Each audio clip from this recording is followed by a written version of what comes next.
À toutes et à tous. Donc un petit message que je répète pour les derniers arrivants, installez-vous rapidement. Merci d'avance de couper vos téléphones portables et de les mettre en mode silence. Merci beaucoup. Je cède la parole donc à Jean-Pierre Hortel, directeur général du centre hospitalier intercommunal de Cornouailles à Quimper-Concarneau. Monsieur Hortel. Merci Arnaud. Mesdames, Messieurs, bonjour.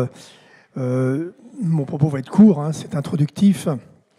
Je ne suis pas spécialiste, naturellement, je ne suis que directeur.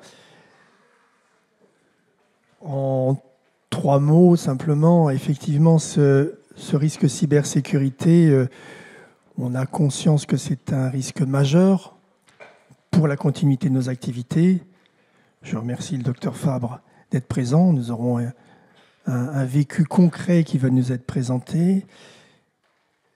Même si on a conscience de ce risque majeur, c'est quasiment tout le temps, on entend parler d'attaques cyber, là c'est Rennes récemment, j'ai même vu ce matin les HCL. Voilà, donc on a des attaques plus ou moins importantes, plus ou moins bloquantes, quasiment régulières.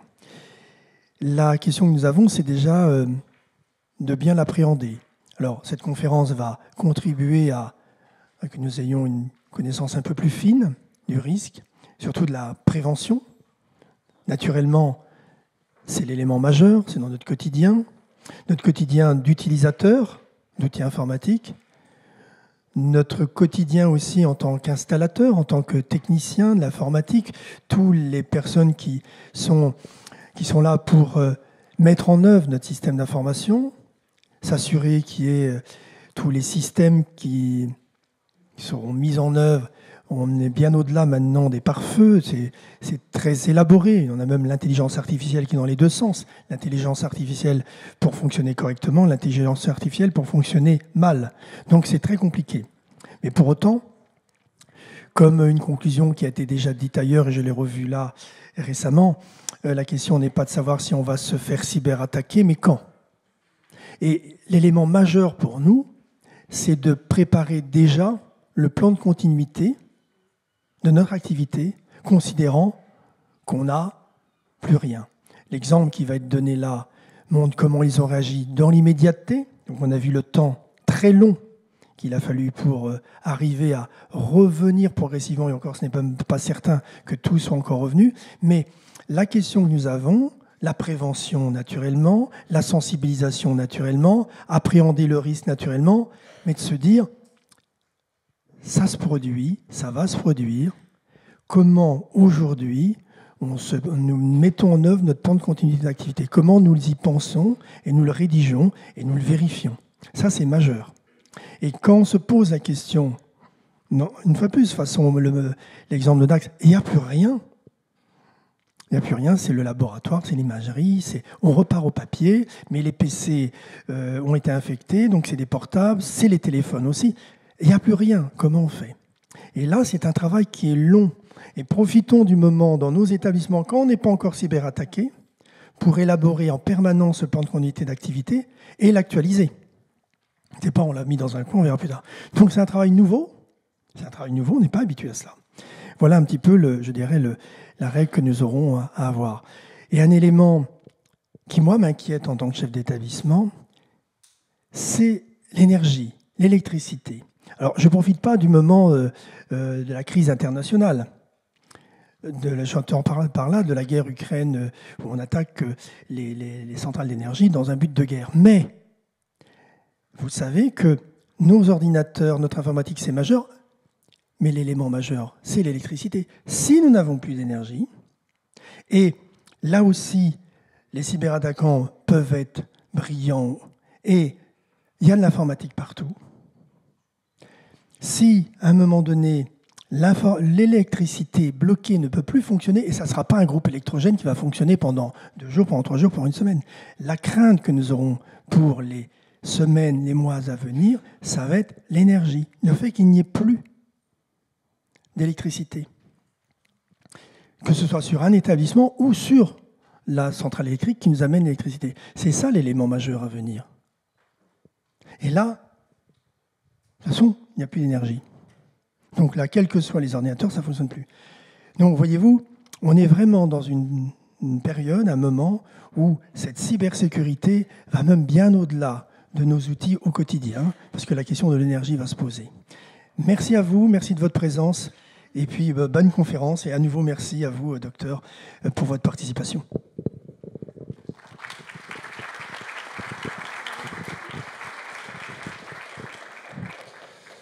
Merci Monsieur Hurtel. Et effectivement, coupure d'électricité, coupure numérique sont effectivement, hélas, des risques qui pèsent désormais sur les établissements et surtout les organisations. Donc bienvenue à toutes et à tous à cette conférence professionnelle de santé, évitons le chaos. Alors pour animer la conférence, nous serons 3. Je serai accompagné du docteur Brice Guerpillon, qui est médecin infectiologue et qui aussi occupe la place de médecin référent cyber pour promouvoir en fait la cybersécurité au niveau du corps médical. Je serai accompagné de Stéphanie Kerjean, cadre supérieur de santé en charge des missions transversales et cadre en charge des affaires cyber.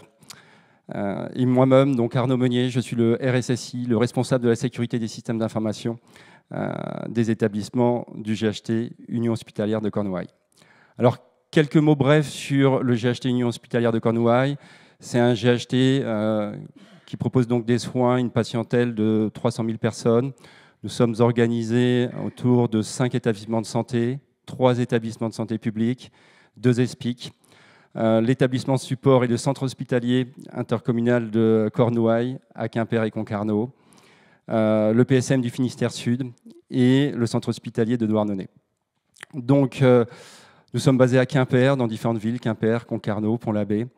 Nous avons 5000 agents qui utilisent le système d'information, 5000 agents au total, et dans 3000 postes de travail, mais quasiment tout le monde maintenant désormais utilise le système d'information.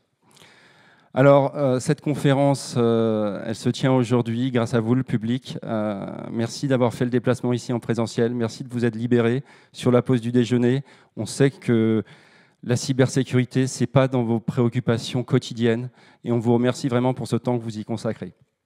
Également, on remercie les plus de 500 personnes qui sont en distanciel et qui se connectent, puisque l'événement est diffusé en direct sur la chaîne YouTube du GCSI Santé Bretagne.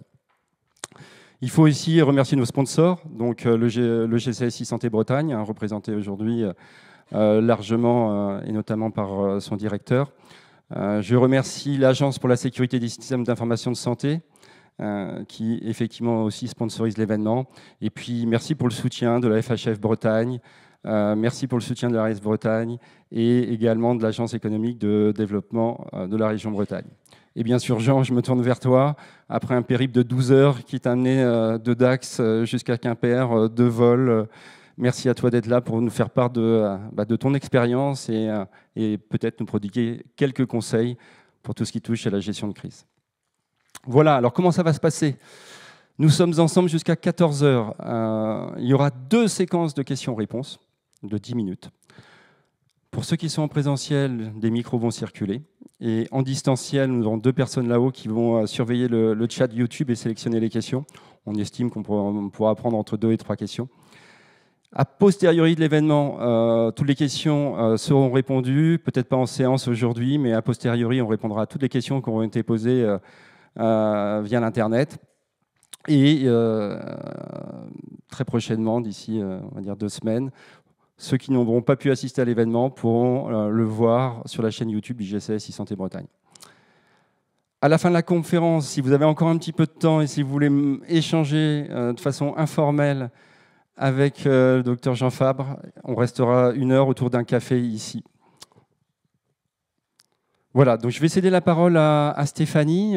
Stéphanie, donc représentante du corps médical. Et Stéphanie, la première question que je voulais te poser, c'est qu'est-ce qui a motivé en fait, le corps médical pour s'embarquer dans la cybersécurité et pour aujourd'hui organiser cette conférence ? Merci Arnaud. En fait, bonjour à toutes et à tous. En effet, l'informatisation est devenue et a pris une place prépondérante dans nos organisations de soins. C'est vrai que le dossier patient informatisé, nos outils de travail, les différents logiciels métiers sont devenus, comme je dis, nos outils de travail au quotidien, nos outils de communication, mais dans une approche pluridisciplinaire, que ce soit intersecteur, interétablissement, d'un point de vue régional ou autre, ou territorial. Donc c'est vrai qu'à notre sens, en tous les cas, c'est un risque nouveau, même si on en entend régulièrement en tous les cas, et l'écho des médias nous met bien au fait, et quelque peu méconnu. Donc à mon sens, en tous les cas, peut-être besoin de le comprendre pour y agir. Besoin aussi de ne pas rester peut-être attentif face à ce risque majeur, en tous les cas, avec des enjeux importants. Et on le verra avec Dr Fabre, que ce soit dans la continuité des soins ou que ce soit aussi en termes de vie du service. Et c'est vrai que quelquefois, j'ai à cœur de dire que c'est autant une question en termes de responsabilité individuelle, mais aussi collective, et qu'il est important peut-être aussi d'anticiper au maximum de ce que l'on pourra. Donc on travaille en tous les cas en collaboration. C'est vrai que cette approche, comme je le disais, elle doit être aussi pluridisciplinaire. Et je vais passer donc la parole au Dr Brice Guerpillon, représentant médical, pour qu'il nous donne aussi sa vision propre, on va dire, ou du corps médical sur la cybersécurité. Merci Stéphanie, bonjour. Alors, je suis effectivement médecin en maladies infectieuses et je ne vais pas être trop redondant avec ce qu'ont dit mes collègues, mais effectivement, la prévention, c'est quelque chose qui nous tient à cœur. Et pour ce qui est de la cybersécurité, la prévention, c'est le bon usage. Quand j'ai découvert la cybersécurité avec Arnaud, j'ai appris que le problème en cybersécurité, il se situait entre la chaise et le clavier. Globalement, c'est l'utilisateur qui fait des mots de passe faibles, qui clique sur des spams, qui ne ferme pas ses sessions. Et en fait, majoritairement, les cyberattaques, elles naissent d'un mauvais usage. Donc, votre présence ici va vous sensibiliser au bon usage de l'outil informatique. Mais malgré ça, vous avez tous conscience que la menace est extrême avec la situation géopolitique, avec le nombre d'usagers des hôpitaux et la nécessité de l'outil informatique qu'il y a actuellement dans notre exercice quotidien. Ce qui fait qu'on est des proies faciles et que c'est juste une question de temps avant qu'on soit confronté à une crise qui va mettre en péril, en tout cas menacer notre activité et nos patients. C'est donc par l'anticipation de ce plan de continuité d'activité qu'on va être plus performant dans cette période qui nous attend malheureusement au vu de l'épidémiologie des cyberattaques. Et donc j'invite chacun d'entre vous à être le plus vigilant possible lors de cette présentation pour extrapoler dans son unité respective les mesures qui peuvent être anticipées pour faire face à la crise qui nous attend. Voilà, donc je vous remercie tous. J'en profite pour remercier le service de maladies infectieuses qui est site pilote pour tout ce qui est changement de mot de passe, les fonds d'écran, les trucs comme ça. Merci à vous, merci Dominique. Et je vous demande d'accueillir chaleureusement celui qui est chef des services des urgences de Dax depuis maintenant 10 ans, dans 2 jours, et qui va nous parler avec son accent chantant de la crise à laquelle il a été confronté pour qu'on puisse y faire face. Je vous demande d'accueillir Dr Jean Fabre.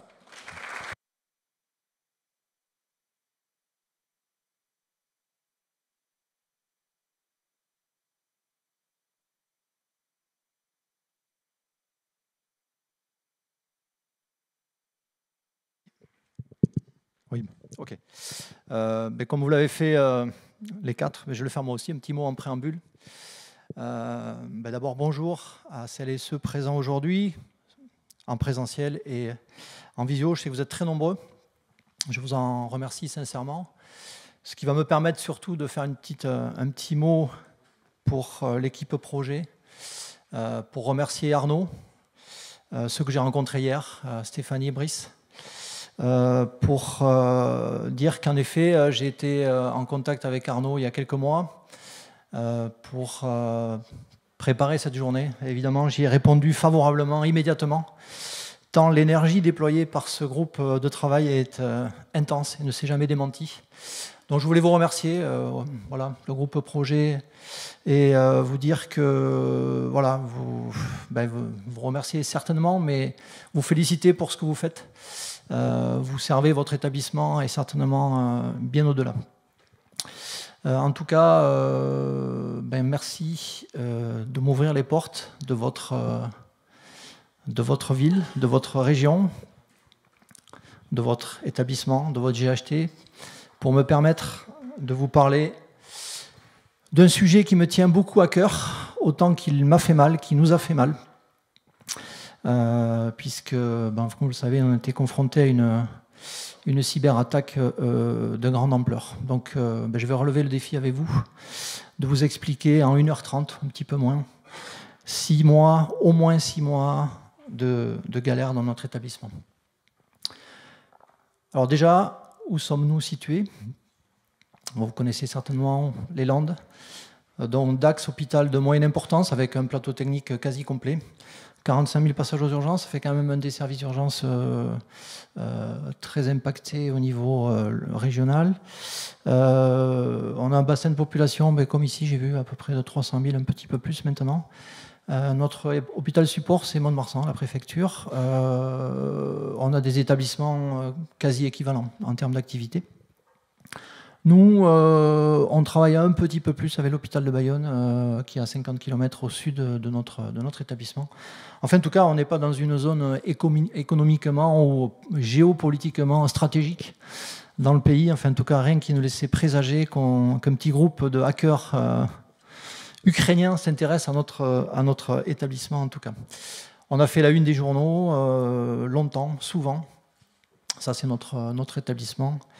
Et c'est vrai que ça a été difficile à gérer, en tout cas sur le plan médiatique. Je vous en dirai quelques mots tout à l'heure. En tout cas, il y a une vraie onde de choc. Je mesure mes propos. Je vais essayer d'éviter les superlatifs pendant cette heure et demie avec vous, mais réellement, c'est une onde de choc qui nous attend. Et puis, je peux vous en parler de façon très claire, puisque c'est comme ça, c'est les hasards du planning, mais je suis de nuit cette soirée-là, et à 2h du matin, je suis devant mon ordinateur. L'ordinateur s'éteint brutalement, blackout en 10 minutes. Et je fais comme font 99% des usagers, j'éteins, je rallume, mais le miracle n'a pas lieu. Donc ce qu'on appelle le TU, c'est notre terminal urgence, c'est le logiciel métier des urgences, s'arrête. Le standard est la première personne qui vient m'alerter, elle n'arrive pas à nous joindre par téléphone, et en effet, nos téléphones internes, nos DECT, ne fonctionnent plus. On appelle l'informaticien d'astreinte par le 06. À ce moment-là, on a donc c'est 2h du matin, on a une vingtaine de patients d'urgence en cours de prise en charge. On a ce qu'on appelle un SOF, donc un patient en déchoc avec un choc septique. On s'apprête à l'envoyer au scanner parce qu'on pense qu'il y a un obstacle sur la voie urinaire qui va probablement devoir partir au bloc opératoire dans la nuit, et on a reçu 3 fax du SAMU 40 pour nous informant de l'arrivée de nouveaux patients. Donc on a une activité moyenne sans trop de gravité, mais enfin bon, on a quand même du travail. Entre 3 et 8 heures du matin, par contre, là, le constat devient très très alarmant, pour ne pas dire catastrophique. Le directeur du service informatique est là et découvre un cryptolocage de grande ampleur. Alors je vous le dis parce que le service informatique est situé juste en dessous des urgences et que je suis descendu à 3 reprises pendant la nuit. Et si vous avez jamais vu un informaticien dépressif, et moi je l'ai vu, très très en difficulté, sidéré, et encore une fois, je le comprends complètement. Il mesure la gravité de la situation. Voilà. En tout cas, nous aux urgences, c'est un travail en aveugle complet. On n'a plus rien, pas de dossier informatique, pas d'étiquette. Et vous savez, voilà, l'identitovigilance, à quel point c'est important dans un établissement. Tout commence par là. Mais en tout cas, on ne peut plus enregistrer les patients. On n'a plus de téléphone, on n'a plus de fax, on n'a plus de lien avec le SAMU. On se rend compte d'ailleurs au bout de 2 heures qu'on ne pouvait pas être déclenché en SMUR. On n'avait pas percuté ça au début, mais enfin, il n'y a pas eu d'intervention, heureusement. On n'a pas d'imagerie, on n'a pas de biologie, on n'a pas de lien avec les services, et on a toujours une dizaine de patients hospitalisés. Le directeur de service informatique a déjà avisé l'Agence nationale de sécurité des services, enfin des services de sécurité informatique, et la cyberdéfense d'Orange. Et nous, aux urgences, on essaie d'avoir la bonne attitude. J'ai réuni toute l'équipe. Je prends un petit bout de papier et on note les patients en cours pour ne perdre personne de vue, parce qu'on commence à s'inquiéter de ça, évidemment. On a une vieille armoire dans le bureau de la cadre dans laquelle se trouve la procédure dégradée. Je vous dis, elle est vraiment très dégradée puisqu'on ne l'a pas sortie depuis 2015. Voilà. Donc on ouvre l'armoire avec angoisse en se disant qu'on a peut-être perdu les papiers, mais non, ils sont toujours là et on va sortir tout un tas de documents. Je dis ça parce que je voulais marquer un encadré. On est 2 vieux de garde. Donc moi, ça fait bientôt 30 ans que je suis dans les services, celle de ma collègue 20 ans. Et je vous assure que quand vous avez connu l'époque du papyrus, ben vous vous sentez un petit peu plus à l'aise. Et je pense qu'il valait mieux ce soir-là que pour démarrer cette cyber que nous soyons un petit peu expérimentés dans les services en tout cas. On crée des liens avec les services, on envoie une aide-soignante de notre service dans tous les services de médecine de chirurgie afin de donner deux de nos 06 et de prendre 2 06 par service et on va faire ça pendant plusieurs jours. On essaye de rendre le service le plus propre possible parce qu'on a en effet une dizaine de patients hospitalisés mais les services dysfonctionnants aussi sont très frileux et au départ ne veulent pas accepter les patients. Évidemment, on va lutter contre ça immédiatement pour les faire monter. On avise le maximum de personnes, les SAMU, les réseaux libéraux, les ARS, les autorités, tout ça fait que arrive le matin on n'est pas très bien. En tout cas, dans la nuit, on a un petit peu refait la décoration. L'image que vous voyez à droite, là, c'est une photo que j'ai prise au lever du jour. Ça, c'est nos ordinateurs dans notre bureau médical. On sort les tableaux, on sort les petits papiers adhésifs. On marque tous les patients à la main et c'est tout ce dont on a à disposition à ce moment-là. Et les vieux registres. Mais voilà, que je n'avais pas vu depuis presque 10 ans et ressortent. Et vous voyez, c'est le premier qu'on va sortir le 9 février. Voilà. En tout cas, au lever du jour, on en est là. C'est un ressenti assez bizarre, très particulier. On se sent très vulnérable avec les patients en danger. Je vous dis ça parce que on va vite comprendre que le transfert d'informations entre l'IOA et les services des urgences va être prépondérant. Et que si vous êtes occupé à 1000 tâches, et vous savez de quoi je parle, on peut oublier qu'on a mis le patient dans le box 4, et en tout cas, il n'y a plus aucune visibilité pour suivre ce patient. Donc on s'inquiète en effet de ne pas rater de patients dans les box. Et pour autant, le travail est très isolé. On n'a plus aucune visibilité sur rien. C'est une sensation vraiment très bizarre et qui va durer longtemps. La gravité, durée indéterminée. Au départ, on va espérer que ça dure quelques semaines. Ça va se transformer en plusieurs mois. Enfin, en tout cas, il y a beaucoup de points d'interrogation. C'est très sidéré au niveau du service informatique. Je vous en reparlerai tout à l'heure. Enfin, en tout cas, c'est un terrain de guerre. Je mesure bien mes propos. Et en suivant de la nuit, on va mettre en place notre première cellule de crise en début d'après-midi. Les premières questions, peut-être.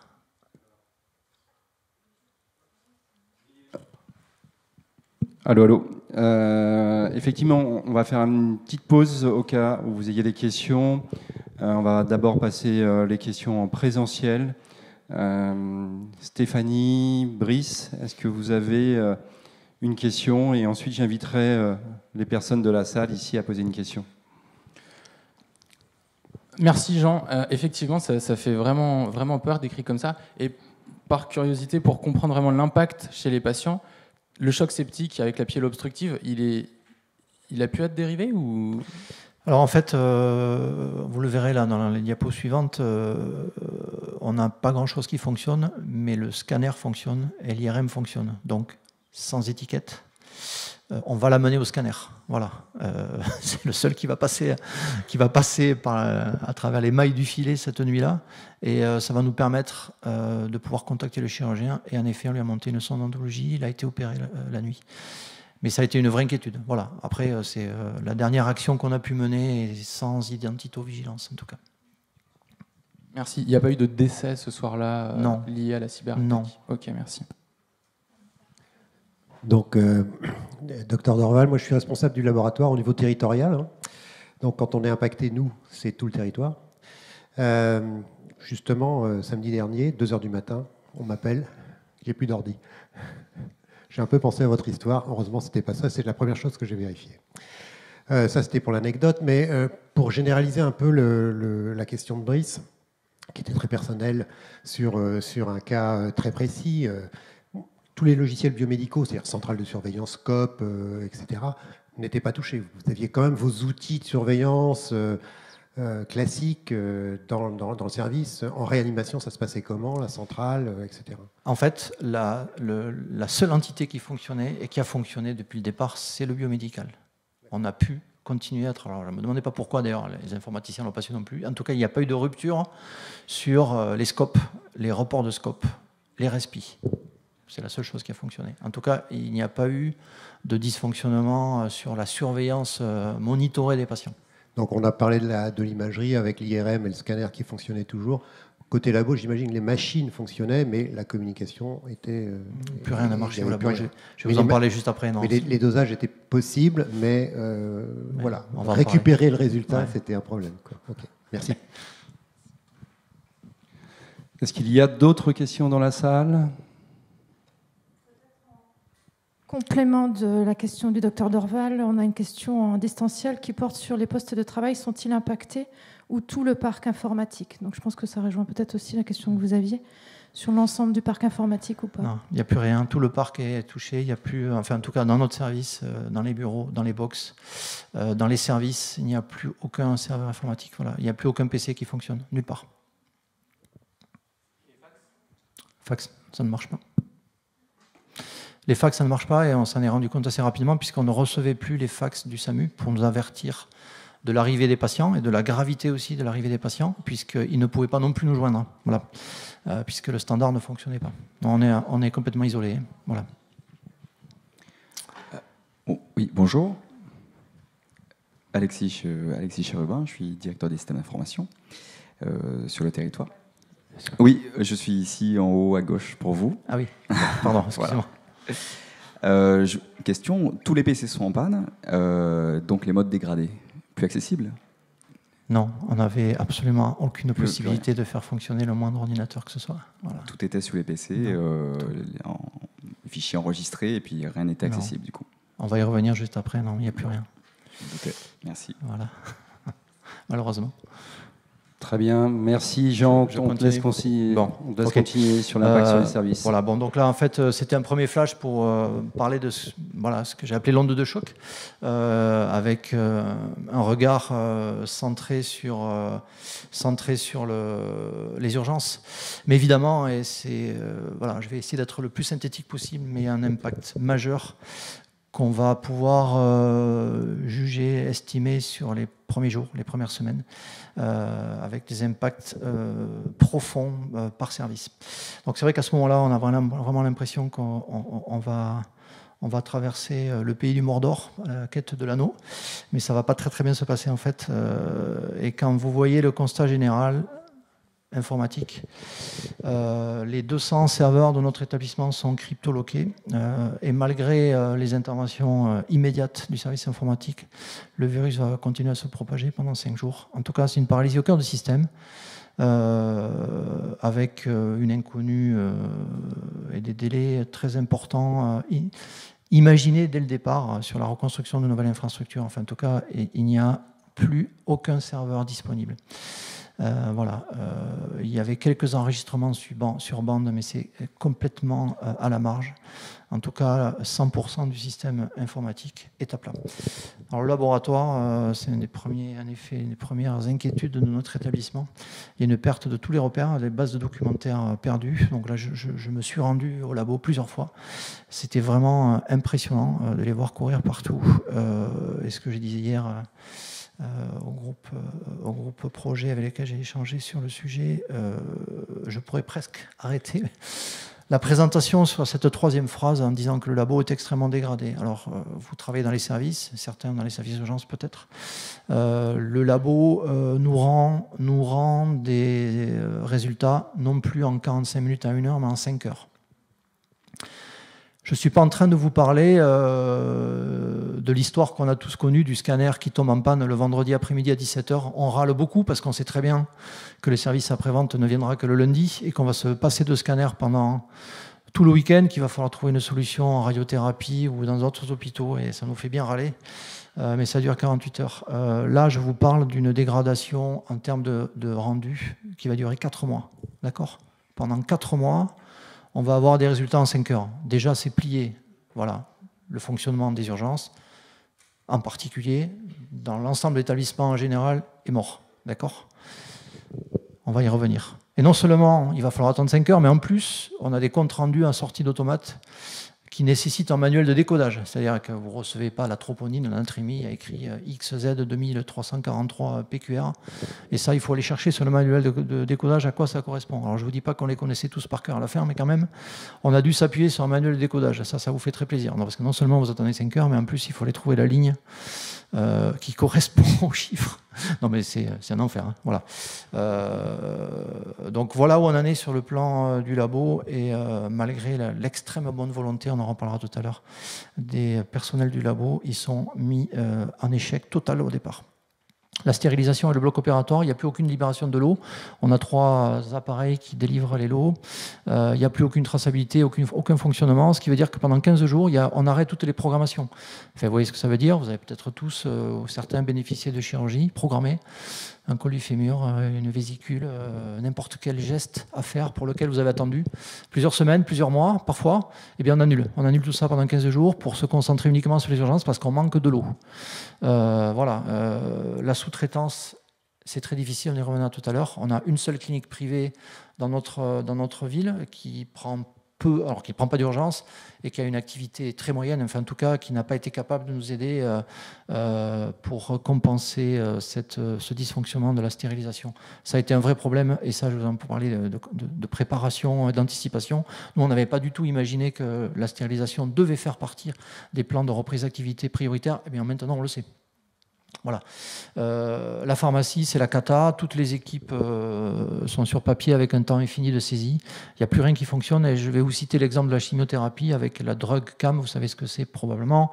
Pour la préparation des fiches de fabrication de chimiothérapie, on va récupérer cette drug cam au mois d'août, non, 7 mois après, pardon. Donc, tout dysfonctionne, ce qui veut dire que première incidence, là, le lendemain, en suivant, on fait 80 à 100 chimiothérapies dans notre établissement par jour, on va passer à 15-20. Donc il faut faire un tri en oncologie, en hémato. Tous les gens qui ont besoin de chimiothérapie. Je vais vous dire comment on a essayé de s'organiser, mais enfin, on en est là. Les logiciels de commande, tout ça, c'est mort. Donc c'est des formulaires papier, évidemment. Je vous assure que c'est des kilos, des tonnes de papier qui ont circulé pendant des mois dans notre établissement. Il fallait retrouver le sens de tout ça, mais enfin, en tout cas, il n'y a plus rien qui fonctionne sur les commandes à la pharmacie. Ils ont été mis, comme le labo, en très très grande difficulté.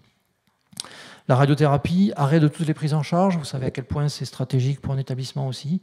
La radiothérapie de notre hôpital centralise tout le département dans notre GHT.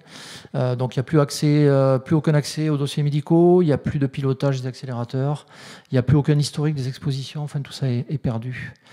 Donc je vous l'ai dit tout à l'heure, le scanner à l'IRM fonctionne, mais ça aussi, je vais vous demander de bien vous concentrer sur ça. Une seule console pour tout l'hôpital. Je vais vous dire, ça va durer des mois. Donc vous êtes dans des établissements hospitaliers, l'ensemble des services de médecine, l'ensemble des services de chirurgie, les médecins de réanimation, des urgences, on avait à disposition un seul PC pour venir voir les images tous les jours. D'accord ? Donc à tour de rôle, on allait se relayer pour aller voir les images. Ça a duré des mois. Donc vous imaginez que déjà, entre le labo et ça, votre établissement, il est au ralenti. C'est fini, vous ne pouvez plus travailler. Donc on s'est organisé, mais ça a été extrêmement complexe. Et d'autant que il n'y avait plus la possibilité de rédiger les comptes rendus. Donc les radiologues écrivaient les comptes rendus à la main, mais c'est plus long, c'est source d'erreurs, il faut les récupérer, il faut que ça circule. Donc les radiologues qui sont d'astreinte se sont mis, habituellement d'astreinte se sont mis de garde, mais impact majeur pour la radiologie. Et il en va pour toutes les entités de notre établissement, toutes les strates de notre établissement, l'accueil chez nous, ou l'accueil central de l'établissement, tout en manuel, lenteur extrême, on avait des files d'attente jusqu'au rond-point d'entrée de l'hôpital, des consultations, on a perdu tous les agendas, c'est-à-dire que pour les jours, semaines, mois devant nous, on ne savait plus qui avait rendez-vous, ni où, ni avec qui. On a perdu toute trace des agendas. Les transports, plateformes dysfonctionnant, malgré une procédure interne de régulation, on a perdu beaucoup de temps. Via trajectoire, vous savez tout ce que c'est, ça ne fonctionnait plus. L'encadrement, je pense qu'il y a quelques cadres, ou beaucoup de cadres dans l'assemblée, les plannings étaient perdus. Donc ça vous parle, vous savez le temps que vous passez à faire des plannings. Planning perdu, donc il a fallu le réécrire. Pas de transmission possible à la DRH. Idem pour le département informatique médicale, tout ça est à l'arrêt. On ne peut pas remonter de données à l'ARS. Pour les affaires financières, on va se baser sur le salaire du mois de janvier. Pour la plupart, ça n'a pas posé de gros problèmes. Il y a quand même des médecins, des chirurgiens ou autres qui ont des activités privées, donc on n'a pas pu chiffrer tout ça. Il y avait un rattrapage extrêmement complexe. La facturation a été un vrai problème parce que voilà, ceux avec lesquels on travaille, les fournisseurs, avaient besoin de factures qu'on ne pouvait pas leur délivrer. Ça a duré plus de 6 mois, tout ça. Idem pour les comptes. Bon, évidemment, quand on est dans le corps médical, on ne se rend pas compte à quel point la clôture des comptes, c'est important. Ça, monsieur le directeur, ça vous parle, évidemment. Mais quand vous décalez les clôtures de comptes de 2, 3, 4 mois, eh bien, le commissaire aux comptes, qui est censé être votre pote, eh bien, il n'est plus votre pote, en fait. Voilà. Et il demande des comptes, justement, et ça a posé de gros soucis. Il n'y a plus de livraison, les commandes, c'est fini. Pour tout ce qui fait votre vie hospitalière, des choses les plus simples aux plus complexes, vous ne pouvez plus voilà, vous servir de vos serveurs informatiques de commande. Voilà. C'est le chaos le plus total. Alors encore une fois, je suis désolé, je passe relativement rapidement, mais ne doutez pas de la profondeur extrême de notre détresse à ce moment-là. Et de notre incapacité, clairement, à pouvoir travailler dans des conditions minimales. Voilà. En tout cas, on se retrouve à un carrefour, il va falloir gérer la crise. Je vous le dis avec beaucoup d'humilité et de modestie, je n'ai pas la baguette magique, personne ne l'a probablement. Et dans les encadrés bleus, ça va être quelques petits conseils, quelques petites recommandations. Je vous demande de les prendre avec prudence parce que, encore une fois, bien entendu, si quelqu'un avait la clé de tout ça, elle serait diffusée dans tout le territoire, mais ce n'est pas le cas. Donc, en tout cas, je vais vous dire en fait ce qu'on a fait de bien, ce qu'on a essayé de faire, ce sur quoi aussi, voilà, on s'est planté, on a dysfonctionné probablement. En tout cas, c'est une difficulté majeure. À ce moment-là, soit vous relevez la tête, soit vous la baissez, vous prenez la grêle. Enfin, en tout cas, si vous êtes là aujourd'hui, c'est que vous êtes plutôt des optimistes à essayer de trouver des solutions. Enfin, en tout cas, c'est ce qu'on a essayé de faire. Et je vous assure que quand vous relevez la tête, vous voyez un tunnel bien noir et bien sombre. Et en tout cas, il n'y a aucune lumière au bout du tunnel au départ. En tout cas, on a essayé de s'en sortir. Sur le plan institutionnel, ces cellules de crise, plan de reprise des activités, ça c'est les 2 grosses entités. Je vous laisse découvrir la liste de la composition de cette cellule de crise classique. On s'est vu tous les jours pendant plusieurs semaines, puis 3 fois par semaine pendant des mois. C'est en marathon. 30 personnes, je vais vous dire ce que j'en pense. On est quand même dans un contexte peu favorable. Vous savez, quand vous avez les planètes qui ne s'alignent pas, eh bien, elles ne s'alignent pas. C'est-à-dire qu'on n'est pas dans le Grand Est de la France, on n'est pas à Paris. On n'a pas pris l'impact du Covid en premier, mais comme tout le monde, et comme vous ici, évidemment, on a eu aussi à traiter du Covid et à gérer le Covid. Et le Covid, il ne s'arrête pas parce qu'il y a une cyberattaque, du tout. La GDL, donc la gestion des lits, là je ne vais pas faire du nombrilisme en disant que notre hôpital est fortement impacté, c'est le cas dans d'autres endroits, mais en fait on tourne sur 15 à 25 brancards tous les matins aux urgences dans notre établissement. Tout ça, ça ne s'arrête pas avec la cyberattaque. Il y a eu un événement aussi majeur, c'est que nous avions un directeur d'établissement depuis 11 ans qui quitte notre établissement le 31 janvier 2021, à 9 jours de la cyberattaque. Donc il n'y a aucun lien de cause à effet, évidemment. C'est pas ça que je suis en train de dire, mais en tout cas, on n'a pas de directeur. On n'a pas de directeur. C'était pas son cadeau de départ. Mais non, mais en fait, il n'y a pas de directeur. C'est-à-dire qu'on a un directeur par intérim, qui est quelqu'un qui s'est avéré, on le savait déjà, extraordinaire, mais c'est le directeur de Bayonne. Il va venir 1 jour par semaine. Et il arrive, lui pour le coup, tiens, bonjour, on te laisse une cyberattaque à gérer. Ça a été très compliqué tout ça. Le contexte est très défavorable. Donc en tout cas, je vous donne mon avis. Les relais entre directeurs, c'est important. Et c'est une directrice qui était d'astreinte au moment de la cyberattaque, qui a fait un boulot formidable. Ça, c'est certain. mais les relais n'ont pas été suffisants, à mon sens, puisqu'elle est restée en poste pendant 6 ou 7 semaines d'affilée. C'est très dur. Il faut relayer ça. La composition de la cellule de crise, vous savez, peut-être certains d'entre vous ont fait cette formation. J'ai fait depuis une formation pour être directeur médical de crise. Et quand vous voulez gérer une crise, autour de la table, il faut être 6, 7, 8 personnes, pas plus. Sauf quand vous avez une cyberattaque de cet ordre-là. Comment vous faites pour communiquer avec les services ? Vous n'avez pas de fax, vous n'avez pas de mail, vous n'avez rien d'autre que votre voix et des papiers. On fait une cellule de crise tous les jours ou tous les 2 jours. À un moment, il faut quand même qu'il y ait des représentants de chaque pôle pour que la voix soit portée. Et finalement, en routine, on a été 20 à 25 personnes. Probablement que quand vous entendez ça, vous devez certainement juger que c'est trop. Probablement ou possiblement que ça l'est, mais en tout cas, on ne pouvait pas être 6 ou 7 pour porter cette information. C'est évident. Bon, l'effet tunnel, je vous en ai parlé. On perd le sens des priorités aussi. Il y a une cyberattaque, on ne voit que ça, et c'est normal. Mais je vous assure que quand vous êtes aux urgences, le reste, vous le voyez aussi. Hein. Voilà, les brancards qui s'accumulent, le Covid, et on en parlait très peu. Et encore une fois, je n'ai aucun jugement par rapport à notre institution, mais c'était tellement impactant que finalement, on a volontairement, consciemment ou inconsciemment, voilà, on fait le choix de ne parler que de ça et d'oublier le reste.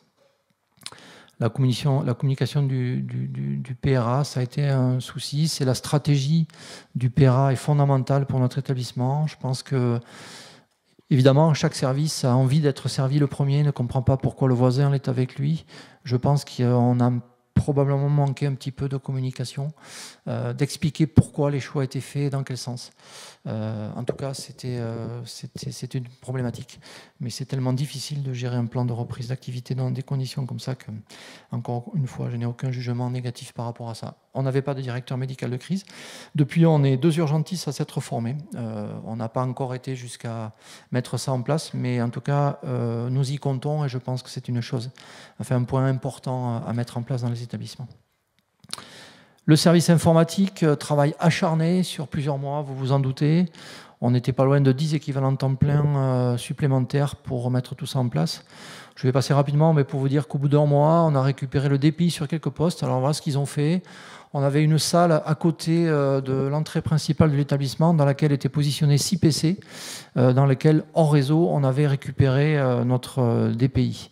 Ce qui veut dire qu'à tour de rôle, dans l'établissement, c'était la seule façon pour nous d'avoir accès aux historiques des patients, aux courriers des patients, aux antériorités des patients. On se relayait pour aller voir ces ordinateurs, accéder à ces ordinateurs. En journée, c'était souvent les secrétariats qui en bénéficiaient. Nous, on y allait souvent la nuit, par exemple. Et quand on a des patients, on n'a plus aucune visée sur ce qu'ils sont, sur leur historique. Du coup, on a ouvert cette salle à l'ensemble de l'établissement au bout d'1 mois et ça nous a fait du bien, mais c'était quand même très complexe, évidemment. On a récupéré notre terminal urgence, mais sans aucune interface au bout d'1 mois et demi. Des micro-réseaux, là, ça a été la bagarre, mais enfin, nous, on en a bénéficié au bout de 6 semaines ou 7 semaines pour de l'imagerie. On a positionné des consoles de radio dans notre service. Mais enfin, tout ça, vous imaginez bien que c'est à la marge. C'est des petits gains, c'est des petits pas en avant, mais en tout cas, ça fait du bien au moral à ce moment-là. Et au bout de 6 mois, on a une remontée très lente des données cryptées, mais pas complète, on va y revenir. Tout ça peut dire que sur le plan informatique, il y a des grands spécialistes ici, mais on a dû déployer rapidement, le plus rapidement possible, des moyens techniques, PC, plus d'une centaine, clés 4G, imprimantes. Des autres hôpitaux, des mairies, des collectivités locales, on s'est fait aider au mieux et au plus vite pour essayer de déployer des moyens de communication. Alors ça a été très complexe, WhatsApp ou d'autres moyens de communication, mais c'est à la marge parce qu'en fait, plus rien ne fonctionne. En tout cas, ce qui a été très aidant pour le département informatique, c'est les prestataires.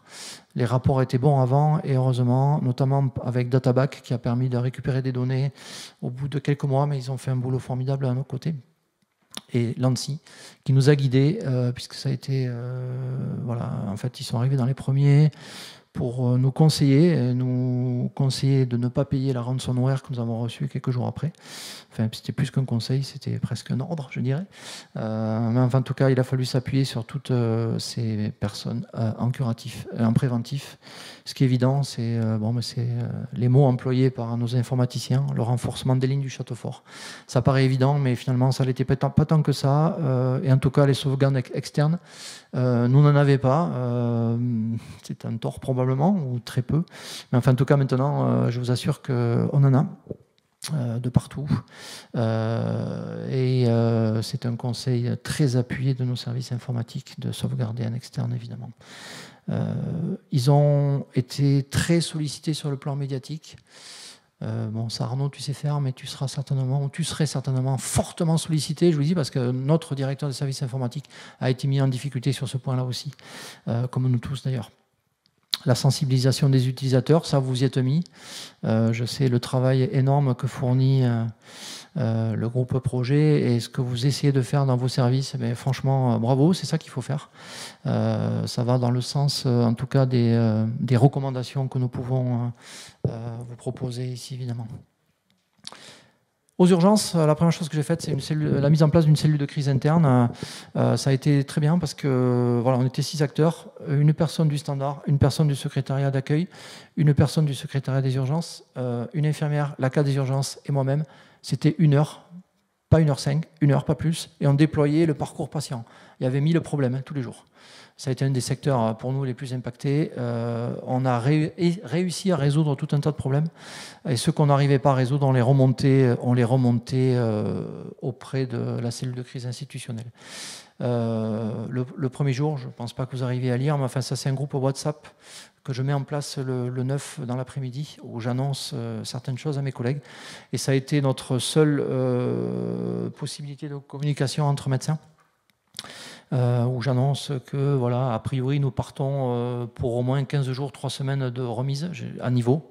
J'étais très optimiste, mais je savais en effet que ça allait poser problème. Ce groupe cyberattaque qui s'appelle Cyberurgence, ce groupe médical s'appelle Cyberurgence, il s'appelle toujours Cyberurgence, pour vous dire que ça nous a quand même un petit peu marqué, que finalement on va garder ce groupe avec ce titre-là. Les paramètres en ont fait autant. Je vous le dis parce que ça, c'est quelque chose qui a très très bien fonctionné. On fait des changements. Nos équipes sont en 12 heures. Donc, changement d'équipe à 7h30 et à 19h30. Donc, je l'ai fait très souvent. Je réunissais les équipes, celles qui partaient, celles qui arrivaient. Et on faisait un petit point enregistré sur le groupe WhatsApp. Des choses courtes, en général 3 ou 4 informations, pas plus, pour ne pas perdre les personnels. Et ça partait sur le groupe WhatsApp en enregistrement. J'ai fait ça plusieurs fois, ça a été très efficace, ça a permis à nos personnels de suivre à peu près. Bon, mais bien sûr, il fallait rattraper, parce que parfois on changeait nos fusils d'épaule, mais enfin, en tout cas, ça a permis de très très bien fonctionner. Et puis une checklist sur tous les ordinateurs éteints que vous avez vus. J'ai scotché ce dossier médical, cette fiche médicale qui permettait aux médecins qui devaient écrire les observations de ne pas perdre les points importants. Je vous dis ça parce que c'est à la fois médical et c'est à la fois médico-légal. Je vous le dis, le 10 février, on a eu notre première plainte. Ça ne s'arrête jamais, et probablement parce que je travaille à l'Observatoire régional des urgences. Les remontées d'infos, je sais l'importance que ça peut avoir. Et du coup, j'ai régulièrement été voir mes collègues pour qu'ils n'oublient pas de remplir ces points importants sur les observations, certains n'ayant jamais connu le dossier papier, et pour la plupart, voilà, on a des générations Y, Z chez nous, comme partout. Ils n'ont jamais connu le papier dans notre service. Donc la radiothérapie, je vous l'ai dit, en tout cas, nous aux urgences, on ne travaille pas avec les radiothérapeutes. Dans les services, oui, probablement plus que nous. Mais on a découvert des radiothérapeutes absolument extraordinaires qui ont, de mémoire, continué les prises en charge dans d'autres établissements. Ils sont partis à Bayonne, à Pau, à Bordeaux, avec des stratégies d'organisation, des plannings pour les patients, pour ne jamais rompre les thérapeutiques des patients. Ils ont été absolument extraordinaires. Pour autant, ils ont récupéré l'intégralité de leurs moyens techniques qu'à la fin de l'année, donc 8 mois après. eux aussi. Sauvegarde externalisée, ça ne faisait pas, ils en font maintenant. Eux aussi, vous allez me l'entendre dire plusieurs fois, ils ont renforcé les dossiers papiers. Ils avaient déjà des petits dossiers papiers au cas où, mais ils les ont renforcés. Et ça, ils y tiennent beaucoup maintenant. Ils ont revu tout ça différemment. Les liens avec les établissements proches, ça aussi, c'était fondamental pour eux. Et c'est ce qui a permis, dans la bonne entente avec les établissements proches, de pouvoir réaliser la continuité des soins. L'accueil administratif, je vous en ai déjà dit en mots, ça a été très complexe. Il a fallu être très présent, avec un lien permanent auprès d'elle, puisque c'est des secrétaires chez nous. On a créé des fiches Access qui ressemblent aux fiches administratives, tout ça sur des photocopieuses, des PC, des imprimantes, tout ça hors réseau, pour pouvoir faire de l'accueil administratif. Ça a été très compliqué. Ce qu'on a proposé pour les consultations, je vous l'ai dit tout à l'heure, tous les agendas sont perdus. Donc là, on s'est appuyé sur les médias locaux pour demander aux patients d'appeler l'hôpital pour qu'ils nous donnent leur date de rendez-vous, avec qui ils avaient rendez-vous, quelle heure, quel jour. On a pu récupérer 15 à 20% des données, pas plus. La biologie, donc je vous l'ai dit, délai 5 heures pendant 4 mois, 2 heures longtemps. Là, on a 2 geeks en biologie, 2 médecins biologistes qui ont créé des solutions internes. Et je vous le dis parce que j'ai échangé avec eux. Ces solutions internes, elles sont à la disposition des hôpitaux cyberattaqués. C'est extraordinaire ce qu'ils ont fait. Ils ont pu retravailler correctement ou le plus vite possible. Encore une fois, ça n'a pas empêché les délais, les retards, mais en fait, ils ont créé des solutions internes parce que le service informatique était complètement débordé et qu'ils savaient le faire. Eux aussi, maintenant, s'appuient sur des serveurs personnels et des externalisations de données, évidemment. Ça n'a pas empêché que ce soit en biologie ou à la pharmacie, vers un 30% de perte des effectifs, on y reviendra tout à l'heure. L'imagerie, vous voyez, ça c'est donc ce qu'on a récupéré dans le bureau médical. Tout à l'heure, je vous ai montré la photo. Au bout de 7 semaines, on a récupéré ça. J'avais presque un cadeau de Noël. On était hyper heureux parce que du coup, on avait pu se déplacer en radio et on pouvait lire l'intégralité des radios. Bon, c'était hors réseau, mais enfin, en tout cas, ça nous a rendu de fiers services. La pharmacie, rapidement, 15 jours en configuration minimaliste. Voilà, on est passé de 80 chimio à 15. Les 15 jours suivants, des médecins de l'établissement partaient à Mont-de-Marsan, aider à la préparation, à l'organisation la préparation des chimios, et ils revenaient avec. Donc on a pu passer à 45-50 chimios jour avant de remonter en puissance. Mais enfin, tout ça, ça a été très compliqué et la DRECAM, on l'a récupéré qu'en plein été. Donc c'est pour vous dire la lenteur et la difficulté de remettre tout ça en place. Eux aussi, ils ont 2 geeks. Donc ils ont fait quelques solutions internes et ils ont convenu des conclusions à peu près identiques, sauvegarde externalisée, ils ne faisaient pas ça avant, et alerter les fournisseurs au plus tôt parce qu'ils ont été, comme pour la direction des affaires financières, mis en grande difficulté avec les fournisseurs qui ne croyaient plus à tout ça au bout de quelques jours, de quelques semaines, et qui avaient vraiment besoin de facturation qu'on ne pouvait leur fournir. La logistique, on a inventé un nouveau métier dans notre établissement, celui de coursier. Ça n'existait pas. En fait, on avait des petites mains, mais ils ont été extrêmement importants pour notre établissement. Et nous, aux urgences, au standard, 3 fois par semaine, on récupérait les plans de lit écrits à la main dans tous les services. Parce qu'évidemment, les patients, les familles, les médecins appellent pour avoir des nouvelles et on ne sait pas où sont les patients. Il n'y a plus aucun moyen informatique de le savoir. Donc nous, on recevait des tonnes de papier tous les jours, remis à jour, matin, midi, soir, de façon à ne pas perdre de la visibilité des plans de lit dans les services. Voilà. Les données personnelles, pour finir, pour vous dire que ça a été un stress qui a été mal contenu. On est évidemment très nombreux à avoir beaucoup de données personnelles. On n'a jamais rien sauvegardé. On a récupéré nos données personnelles au bout de 6 mois, des dizaines, des centaines, des milliers de documents pour certains, qu'on a pu récupérer. Heureusement, on a vraiment eu la trouille de ne pas pouvoir récupérer tout ça. Tout ça, ça a coûté 2 500 000 € quand même. Notre directeur des affaires financières, qui est là depuis très longtemps dans notre établissement, a été mis en difficulté beaucoup et s'est appuyé sur la force de son réseau. Et en tout cas, c'est des choses importantes à imaginer en amont. Pour finir, je vais quand même parler rapidement de la médiatisation. Ça n'a pas été très simple, je vous le dis, parce que, bon, voilà, une médiatisation maîtrisée pour ce qui est des médias locaux, je vous en ai parlé tout à l'heure, pour les agendas ou pour les centres de vaccination. Mais par contre, vous avez la liste là, ça a été très complexe, avec d'énormes sollicitations pendant de très longues semaines.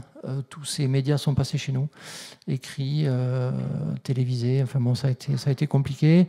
Je vous cite 2 exemples rapides. Le 9 février, là, donc j'enchaîne la nuit, la journée, la cellule de crise, et c'est 18h30 ou 18h45. Je pars chez moi, je traverse la salle d'attente, je tombe sur un caméraman et une personne à côté de lui. En fait, c'était 2 journalistes indépendants.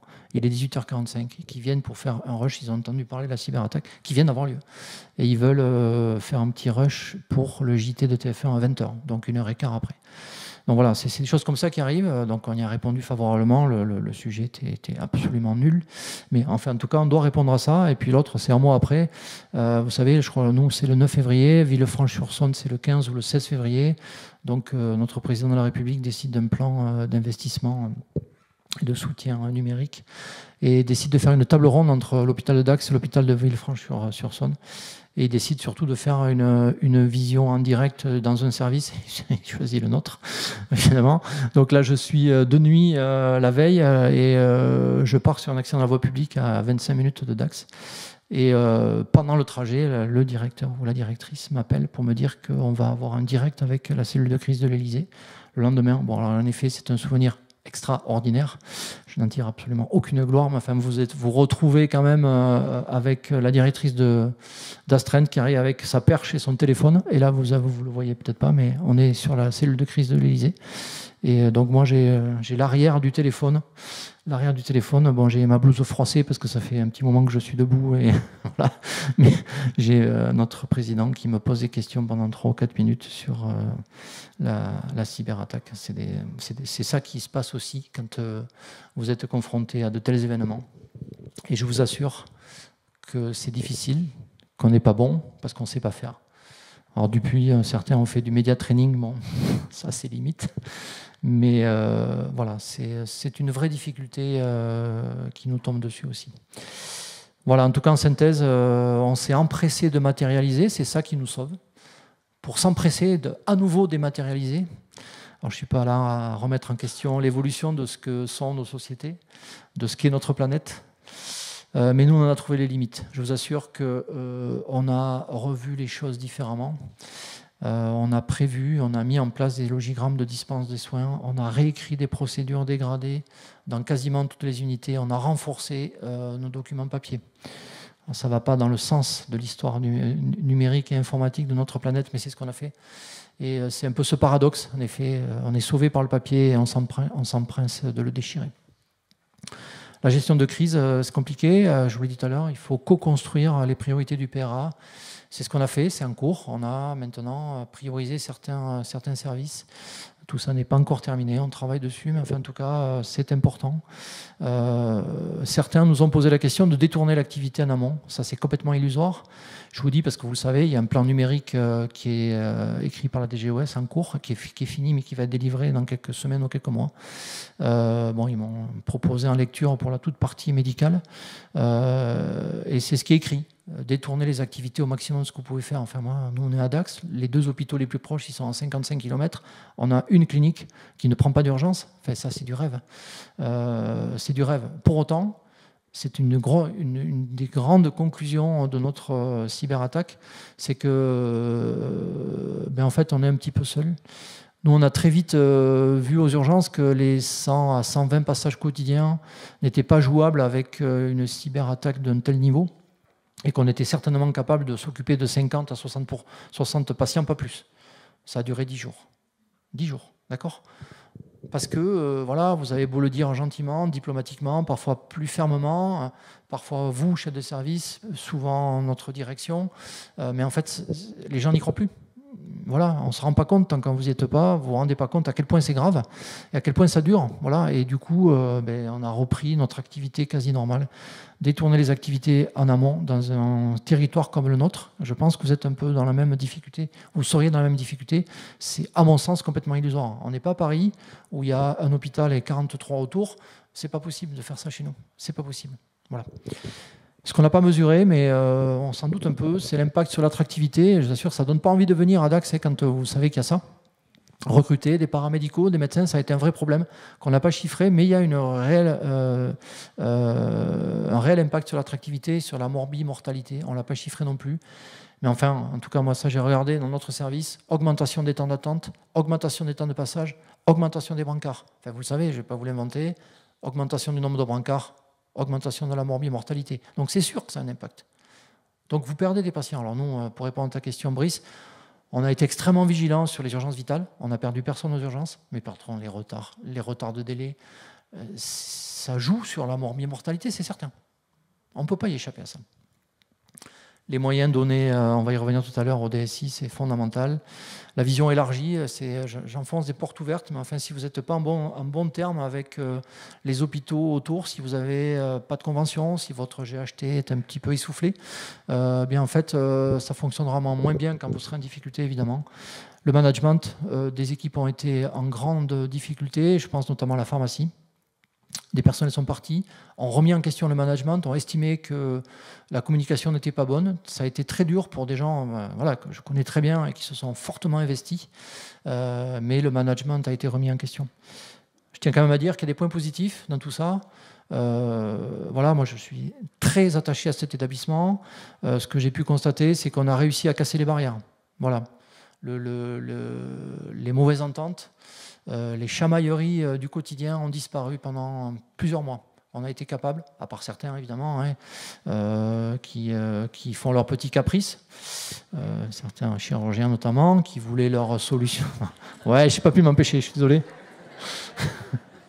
Je peux m'empêcher, qui voilà, si j'ai pas ma solution de radio dans mon bureau de consultation, je démissionne. Mais alors là, personne n'a répondu, mais le silence voulait dire tout. Mais en tout cas, il y a eu une forte solidarité dans l'établissement. Et franchement, c'était heureux et je suis très fier de ça. Voilà, entre médecins, entre cadres, la direction, on s'est tous serré les coudes et on a réussi à franchir nos querelles et c'est heureux. Voilà.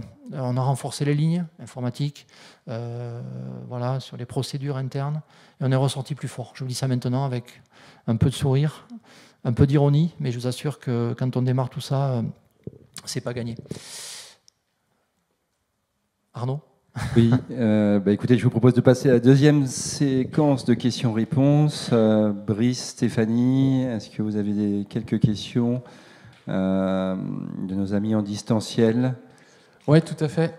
Est-ce que c'est le moment d'aborder le plan de continuité d'activité ou tu nous en parles après et tu préfères que les questions qui portent là-dessus, Jean, soient posées plus tard? Non, vous pouvez les poser maintenant. Ouais. C'est vrai que nous. Alors, effectivement, on nous demande si un plan de continuité, ou de reprise d'activité avait déjà été anticipé en amont de la crise. A priori, non. Vous étiez les premiers à subir une telle crise. Non. Alors en fait, oui, c'est vrai que on n'avait pas un plan écrit ou structuré comme il l'est maintenant.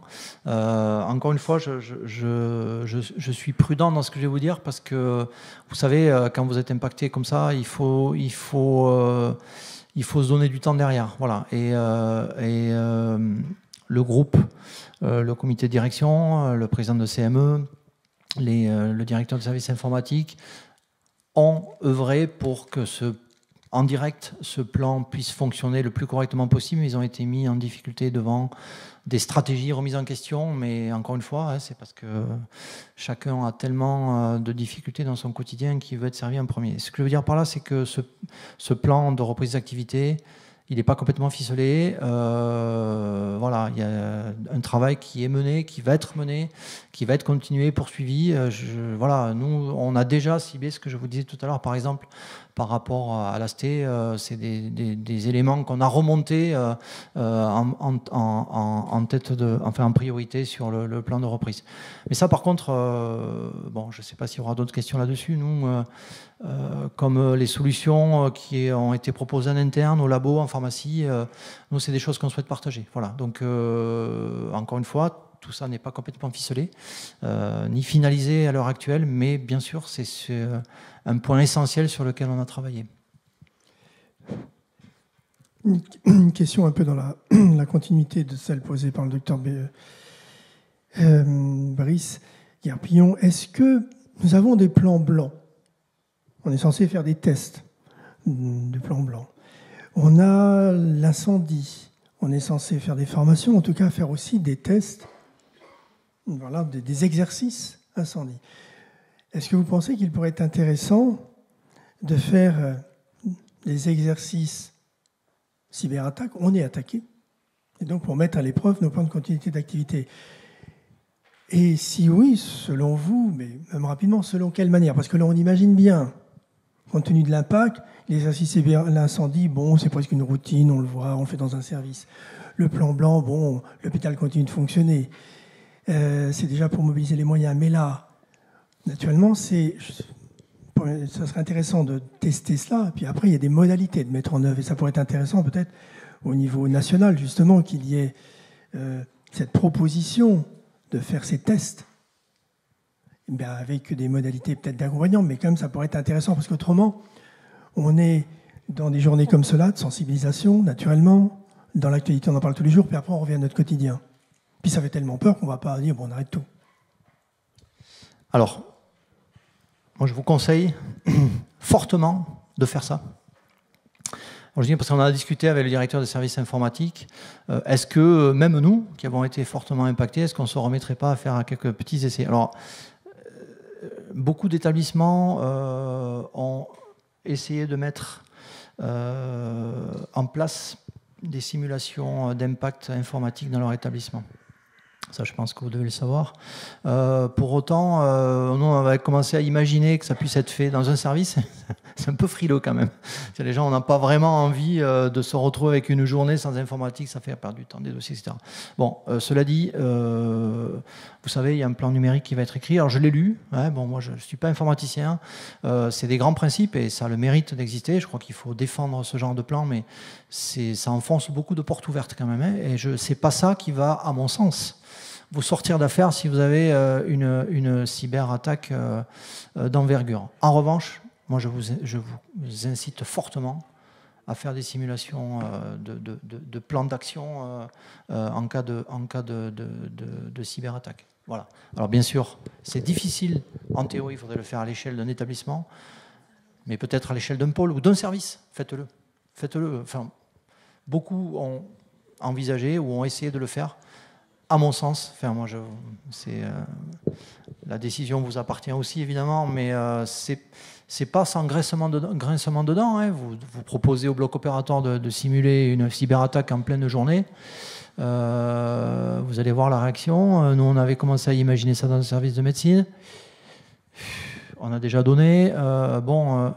Voilà, alors après, nous, on fait des plans blancs de situations sanitaires exceptionnelles, on fait ça sur table, on fait ça de façon théorique, on avertit tout le monde que ça va se passer à telle heure, tel jour.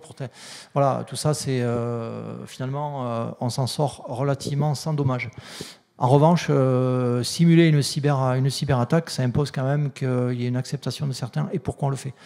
Moi, franchement... Voilà, quand vous gérez un service d'urgence, là, moi, du coup, la gestion des lits, les procédures attentats, la cyberattaque, le Covid, moi, j'ai été confronté à tout ça depuis 10 ans. Voilà, je n'ai jamais connu quelque chose d'aussi grave que la cyberattaque, de très loin. Voilà, et pourtant, ça a été difficile pour nous de gérer le Covid, la gestion des lits. Voilà, moi, j'y repars ce soir, c'est infernal chez nous. C'est une crise quotidienne, enfin, on dira un petit mot tout à l'heure. Mais je vous assure que de très loin, la plus grande de nos souffrances, et je ne suis pas le seul à dire ça, mais c'est la cyberattaque. De très loin. Bon, c'est l'expression que j'avais employée quand Arnaud avait fait une petite interview, les deux genoux par terre. Je savais, c'est la première fois de ma vie dans cet établissement où j'ai cru qu'on allait perdre notre établissement. Vraiment. Qu'on allait avoir des patients qui allaient décéder par ce biais-là. Qu'on n'allait pas se relever médicalement, paramédicalement, économiquement, sur les plans de nos managements. Je pensais qu'on n'allait pas s'en sortir. Et on a tous été dans une idée très optimiste de faire le maximum de ce qu'on pourrait faire, mais on a vraiment cru qu'on ne s'en sortirait pas. Voilà. Donc, faites de la simulation, vraiment. Alors, bien sûr, depuis, il y a eu beaucoup d'autres événements délétères pour les établissements.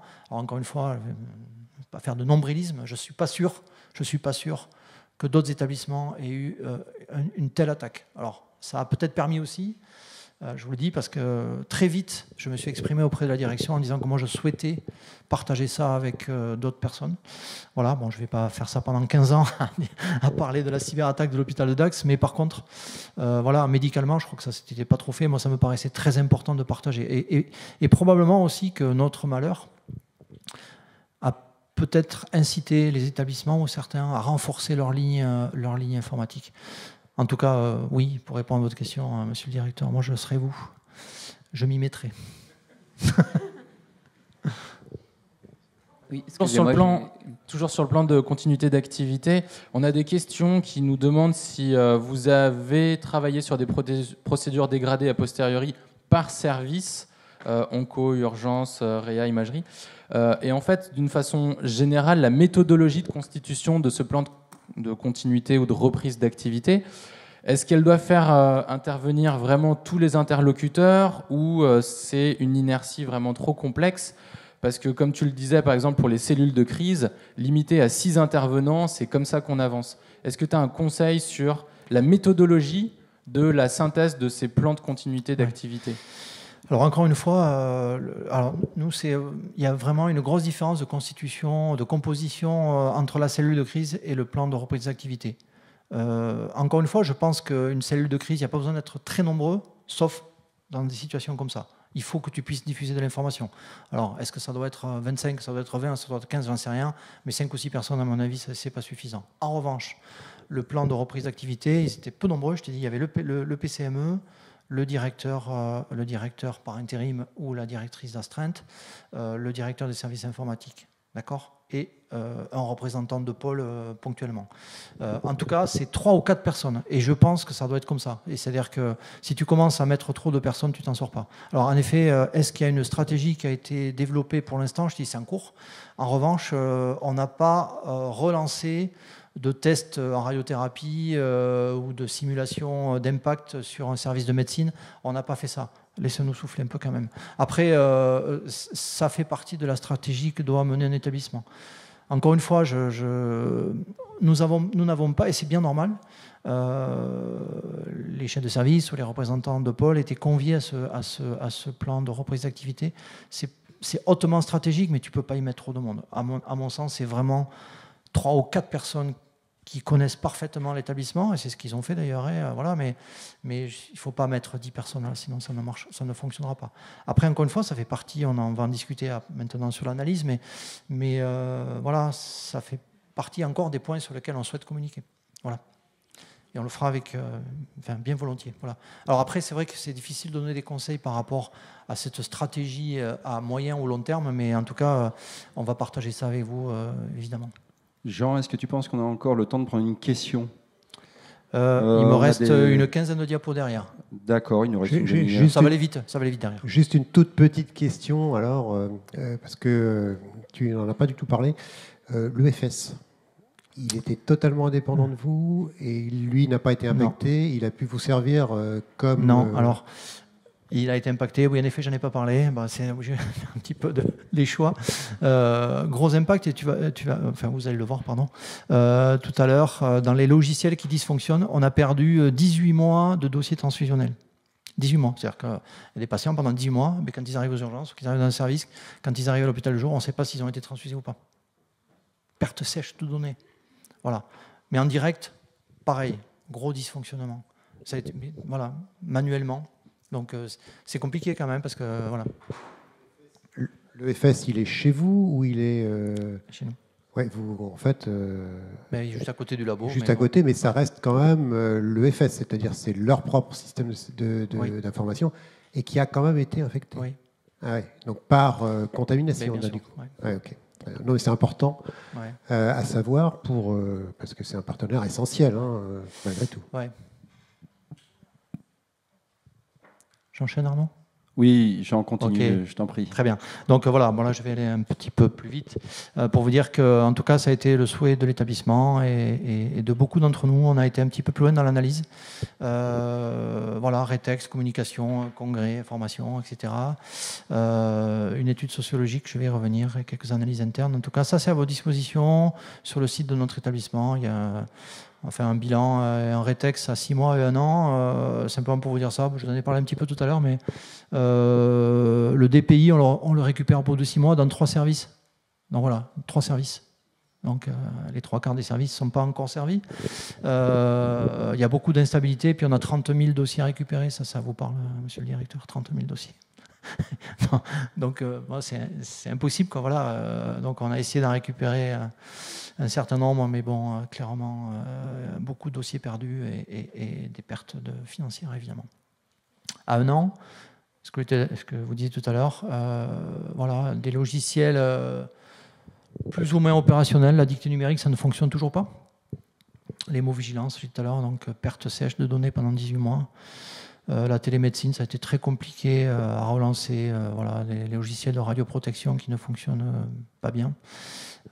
Ça laisse des traces quand même. Bon, je ne fais pas toute la liste, et puis peut-être certains ont repris leur activité depuis, mais globalement, quand vous trébuchez, enfin, ça fait un peu mal, et l'hématome, il ne disparaît pas comme ça, quoi. Voilà. On a publié, on continue à le faire, il faut poursuivre cet effort. Hospimédia, article pour la radiothérapie, Institut de maîtrise des risques. Là, on travaille avec le professeur Mathureau, qui est professeur du SSPU à la Pitié-Salpêtrière, qui fait la formation des directeurs médicaux de crise. Et via le sociologue dont je vais vous parler, on va essayer d'écrire un document entre les établissements de Dax et de Corbeil-Essonnes pour voilà, essayer de proposer un petit peu ce que je suis en train de vous dire. Il y a un parallèle quand même entre nos établissements. On va continuer à essayer d'écrire, je pense que c'est important. Alors on est à un petit peu plus de 2 ans, il faut continuer cet effort. C'est comme le PRA, tu sais, c'est des choses qui prennent un peu de temps. Et puis il y a tellement d'autres choses à faire, il y a tellement d'impact que tu ne peux pas non plus faire que ça. Mais enfin, en tout cas, on va continuer cet effort. Voilà, moi, ça, c'est une analyse interne que j'ai fait à titre perso. Je suis allé voir les médecins ou responsables que vous avez là. Je vais essayer de continuer. Voilà, 1 an et demi après, je suis allé voir voilà, pour voilà, savoir quels étaient l'impact initial, comment ils s'étaient adaptés, les dommages collatéraux qu'ils avaient encore, et puis les petits conseils qu'ils donnaient. Ça m'a permis aussi d'adapter un peu le topo que je vous présente aujourd'hui.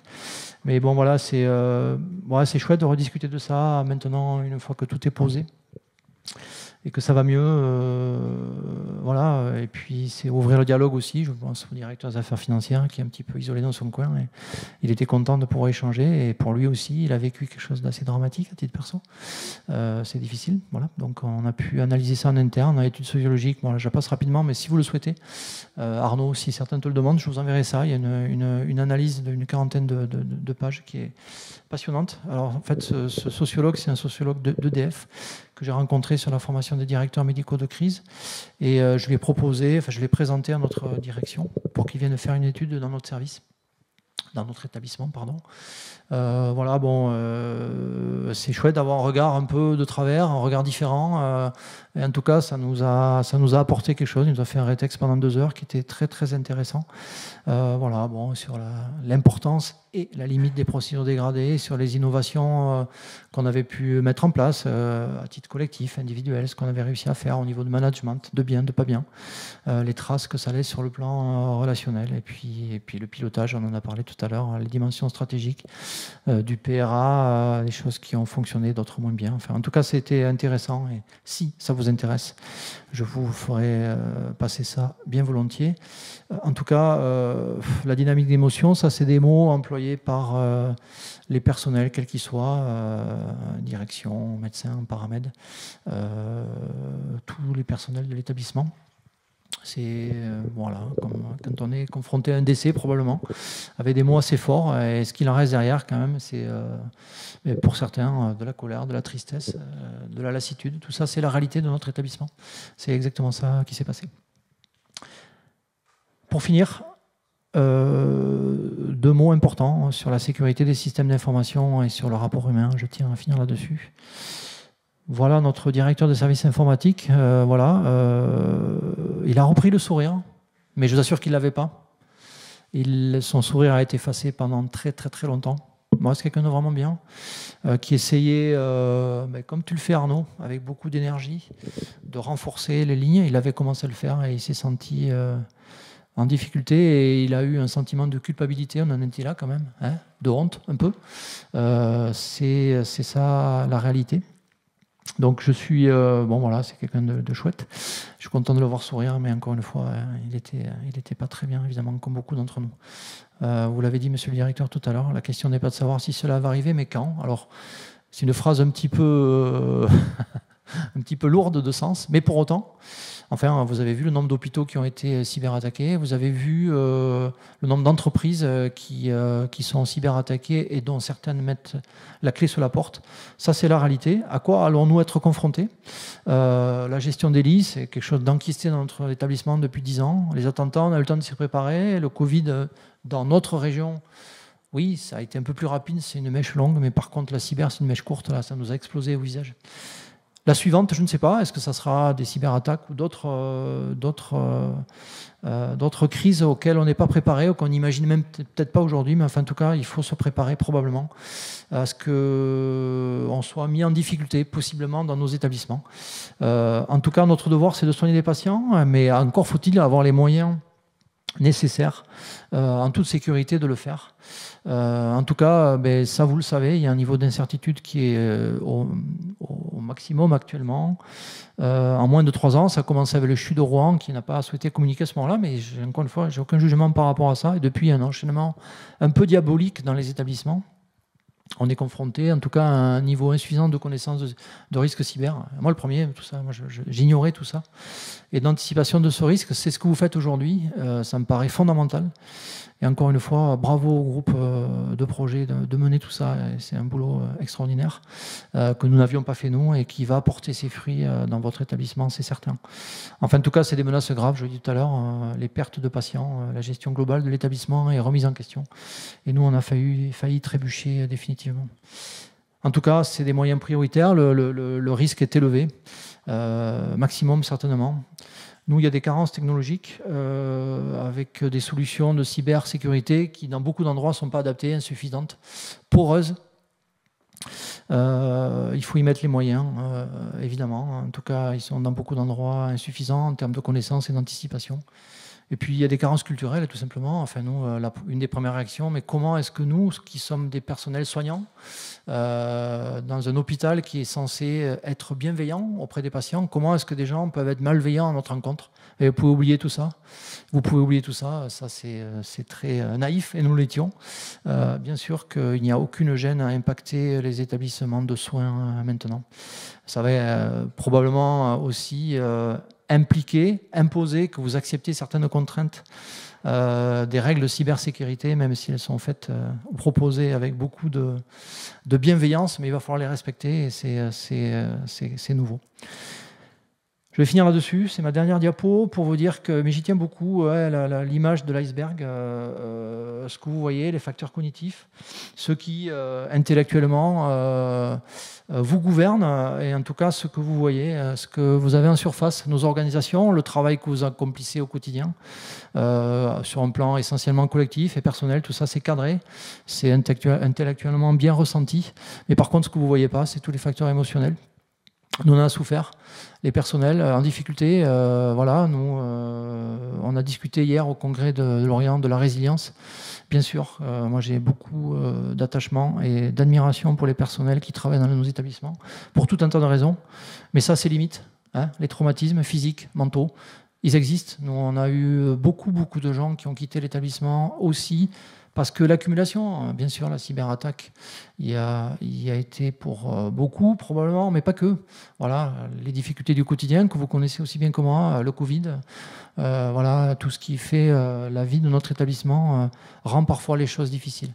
Alors encore une fois, on s'en est sorti avec beaucoup de volonté.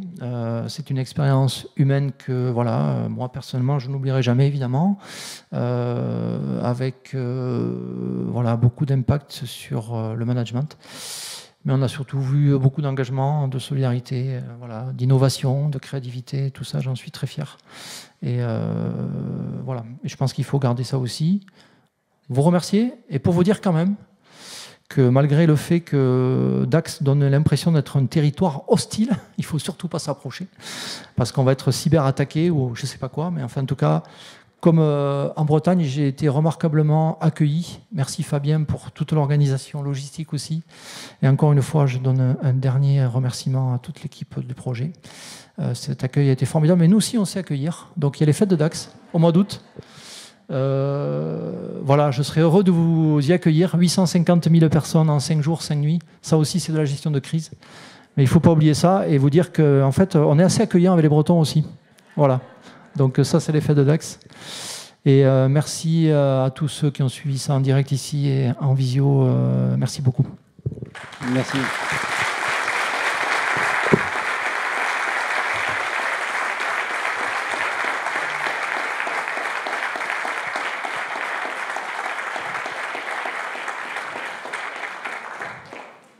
Merci Jean d'avoir partagé avec nous, hélas, un sujet un petit peu catastrophique, et de finir sur une note plus humoristique, j'espère, va vous alléger le cœur. On a un petit peu de temps devant nous, donc on va prendre 2-3 questions et on terminera par la conclusion. Oui, bonjour. Ronan, je suis interne là, sur l'hôpital actuellement, sur votre droite, là-bas. Voilà. On a répondu déjà à 2-3 questions en plus que j'avais, donc ça tombe bien, ça me permet d'en poser une autre. Vous avez parlé de l'organisation que vous aviez en interne pour communiquer avec les équipes, les personnels au sein de l'hôpital. Je voulais savoir comment vous aviez fait pour communiquer avec l'extérieur, que ce soit avec les plus gros hôpitaux, quand par exemple il y avait besoin d'avis plus spécialisés, avec le SAMU aussi, comment ils faisaient pour... vous avez dit par exemple que la première nuit, ils ne pouvaient pas vous dire comment vous avez fait ensuite, etc. Mais ça a été un des axes prioritaires, en tout cas, au départ, pendant plusieurs jours. On communique uniquement par les 06. Nos DECT, donc les téléphones internes, vont refonctionner, de mémoire, je crois que c'est au bout d'une semaine, quelque chose comme ça.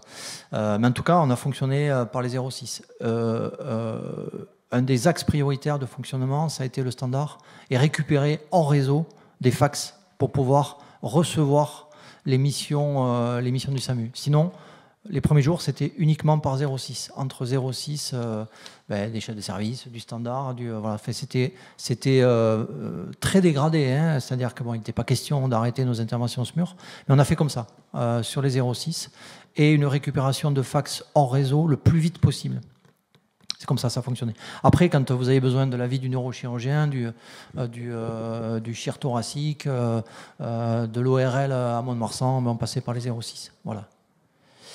On a essayé d'épargner le standard. Le standard a été, c'est pour ça que je vous dis, la cellule de crise interne que j'ai mise en place, c'était très important. Pour tout un tas de raisons, mais notamment soutenir la difficulté du standard par rapport à la question que vous posez. Ils ont été extrêmement sollicités, ils n'y arrivaient pas, quoi. Voilà, c'est des papiers de partout. Donc on a essayé de les soulager en leur mettant des outils le plus vite possible, mais ça a pris du temps. Oui, juste une toute petite question que Brice, d'ailleurs, en tant que bon infectiologue, aurait pu poser. Vous avez, dans votre retour d'expérience et l'analyse des faits, évidemment a posteriori, pu identifier la porte d'entrée? Alors, ça a été difficile, en fait. A priori, c'est un mail malveillant. Certainement une pièce jointe qu'il ne fallait pas ouvrir. En tout cas, c'est ce que pensent les informaticiens. Ils l'ont pas identifié plus que ça. Pour l'anecdote, on a eu un truc assez rigolo. Bon, moi, ça a duré quelques jours, mais en fait, quand j'arrive pour le 9, là, pour faire la nuit à 20h, le secrétariat administratif est basculé sur le standard, donc à 20h. À 20h15 arrive un patient d'allure un peu psy. Il arrive avec sa carte vitale, il l'introduit dans le boîtier, au standard. Donc prise de données, prise en compte administrative, avec sa carte perso, il l'arrache, il part en courant. Bon, nous on avait autre chose à faire à ce moment-là, et puis il s'en va. Et il s'avère que ce type prend sa voiture, va à Montpellier le soir même, rejoindre son frère, et il est poussé du 6e étage. Il tombe par terre, il meurt. Non, enfin bon, c'est pas rigolo qu'ils sont morts, c'est pas ça que je veux dire, mais enfin, pas du tout même. Mais enfin, on s'est dit, mais c'est pas possible, mais voilà, non, mais on a. Bon, bien sûr, alors les informaticiens ont dit, mais non, mais ça c'est un fake. Enfin, l'histoire est vraie par contre, mais on s'est dit, mais ça se trouve, c'est ça, quoi. C'est parti de là, voilà, on nous en veut, voilà. Bon, après, voilà, c'est anecdotique. Mais en fait, bon, ça a circulé quelques jours quand même. Bon, c'est histoire de romancer, voilà, pour finir sur une note un peu humoristique. Mais en tout cas, c'est certainement une pièce jointe qui a été ouverte. Après, cela dit, ça va tout à fait dans le sens de la conclusion aussi. C'est-à-dire que probablement que certains sont sensibilisés, peut-être d'autres un petit peu moins, et que vous l'êtes un petit peu plus aujourd'hui grâce au travail qui est mené dans vos établissements, en tout cas dans votre établissement. Mais je crois que c'est ça, c'est être éduqué à ça. Enfin, on est un peu naïf, hein, en fait. On ouvre des mails, on ouvre des pièces, on ne sait pas ce qu'on fait, en fait. Notre service informatique a proposé, ça c'est très bien, mais ça je peux vous le faire passer, mais vous connaissez certainement des petites utilisations de tests pour les personnels. Voilà, on vous envoie un mail, qu'est-ce que vous feriez, des petits questionnaires, comment vous réagiriez, les pièges dans lesquels on nous fait tomber, que vous auriez dû éviter. Faites ça aussi. Enfin, moi, franchement, on fonce, quoi, voilà, quoi, mais en tout cas, c'est certainement ça, quoi. Après, ils pensent qu'ils avaient mis un verre depuis quelques jours et que voilà, c'est parti, voilà. Mais sûrement. Bonjour, Samuel Régiba, je suis le DSI du CHU de Brest. Merci beaucoup pour ce retour qui est très, très instructif. J'avais une question, vous évoquez la mise en place de nombreux formulaires papier, le retour au papier. Vous avez pu tenir une gestion documentaire justement de quels sont les formulaires qui vous ont été utiles et de manière très, très pragmatique. Est-ce que c'est des ressources que vous pourriez partager ? Oui, c'est un peu partagé. Alors, à la fois les solutions internes de qualité qui ont été mises en place ou inventées. Après, ça a été un vrai capharnaüm, hein, cette circulation des papiers. Ce que je vous dis tout à l'heure, c'est que beaucoup de services ont travaillé sur leur procédure papier dégradée. Et donc, ils y ont vraiment mis beaucoup de données qui n'existaient pas avant. Moi, franchement... bon, je ne peux pas m'engager pour tout le monde, mais en tout cas, quand j'ai fait le tour des popotes, là, franchement, 100% des gens que j'ai sollicités m'ont dit mais non, on partage. Voilà, donc, pour répondre aux questions, si vous avez des demandes particulières, nous, on pourra y répondre, évidemment. Après, je vous dis, par exemple, dans l'établissement, quand on ne savait pas où devait aller un compte-rendu de radio, quand on ne savait pas où devait circuler un résultat biologique, par exemple, tout arrivait aux urgences. Non, mais je veux dire, mais il aurait fallu... Non, mais c'était à voir. Hein. C'est le bureau, le secrétariat des urgences, mais c'était des pyramides de papier. Voilà. Donc, à la fois, c'est indispensable au quotidien, mais en fait, faut faire attention quand même. C'est-à-dire que vous perdez un peu le sens, mais vous vous rendez compte, ne serait-ce que pour les plans de lit, 3 fois par jour, pour tous les services. Vous imaginez un peu ce que ça fait. Et puis voilà, tous les documents, toutes les commandes, tout ça circule manuellement. Voilà, donc il y a la grande conclusion, en tout cas, c'est de ne pas oublier les procédures écrites. Ça, c'est sûr. Probablement de bien les structurer, peut-être de les intensifier, tout en tout cas, nous... constatant qu'il y a eu beaucoup de choses aussi qu'on n'a pas gardées, évidemment, hein, parce que c'était du quotidien. Mais en tout cas, oui, moi, franchement, le partage, comme je fais aujourd'hui, là, je ne peux pas être plus transparent. Voilà.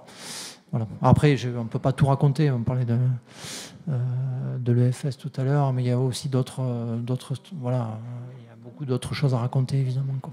On a encore 2 questions. Une question ici en présentiel, et puis après une question en distanciel, et on terminera par la conclusion. Bonjour, Catherine Carica, moi je travaille au DIM et je voulais savoir s'il y avait eu des vols de données médicales ou autres. Je suis ici, là. Vous êtes où? Pardon. Alors non, par contre, ce que je disais tout à l'heure, c'est que tout a été cryptoloqué, on a tout récupéré. Et il n'y a pas eu de vol de données, ce qui n'est pas le cas d'autres établissements, puisque ça a été un peu à la mode après derrière, c'est de voler des dossiers. Et nous, on n'a pas eu de vol sensible en fait. Voilà. Par contre, voilà, le DIM, dysfonctionnement total. Hein, enfin, il ne pouvait rien faire pendant très longtemps. Hein, et puis, aucune remontée de données non plus. Enfin, c'est votre quotidien, ça, quand même. De remonter des données, là, ce n'était pas possible pendant des mois. Mais on n'a pas eu de perte de données. C'est moi qui ai la dernière question qui était en distanciel. Donc, comment les responsables qualité et gestion des risques ont-ils été impliqués? Alors, très directement, parce que figure-toi, Stéphanie, que la directrice d'astreinte, c'est la directrice qualité, c'est elle qui va œuvrer pendant les premières semaines. Donc, dans la série J'ai pas de chance, c'est moi qui suis d'astreinte, ben là, t'en as une, voilà. Bon, après, vraiment, elle a fait un travail formidable. Et du coup, tu sais, toutes tes procédures qualité, tu les as plus à disposition. Donc, la récupération des données se fait personnelle, donc celle de la qualité 6 mois après. Donc, qu'est-ce que tu fais pendant ce temps-là? Tu n'arrêtes pas ton travail pour autant. Tu reconstruis hors réseau. Tu participes quand même à la reconstruction et à la vie de ton établissement, mais tu ne peux pas avoir une activité pleine comme celle que tu as, quoi.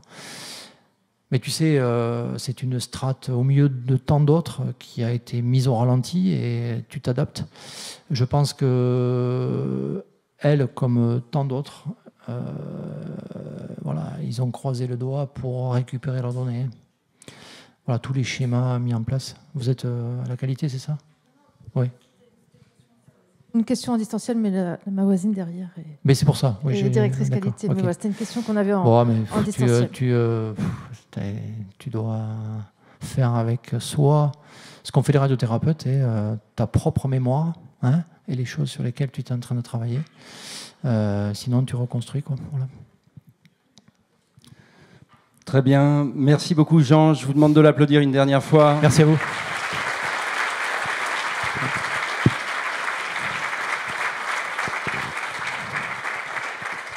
C'est toi d'abord.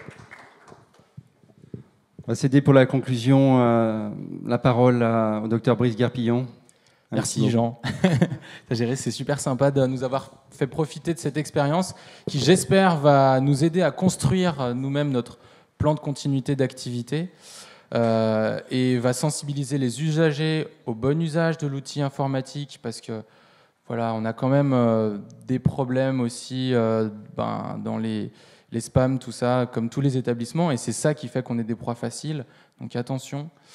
Et on te sollicitera peut-être avec une méthodologie qui reste à définir pour la constitution de notre plan d'activité, avec en premier lieu les membres de l'établissement du CHIC qui ont participé à cette présentation vont être sollicités par mail pour obtenir leur point de vue sur les problématiques de leur unité, les façons d'y répondre. Et puis, je pense qu'on te sollicitera aussi par rapport à ce plan de continuité d'activité qui reste, à mon avis, vraiment prioritaire à établir dans la cybermenace actuelle. Écoute, Merci, Jean. Je ferai le relais bien volontiers. Et encore une fois, c'est vrai que cette partie reste un peu floue sur le plan des reprises. Mais voilà, nous, voilà, encore une fois, on partagera tout ça avec grand plaisir, vraiment. Hein, je te le dis. Merci. Un dernier petit mot en tant que responsable de la sécurité des systèmes d'information. Je sais qu'on vous embête beaucoup, que ça rajoute des contraintes dans vos pratiques.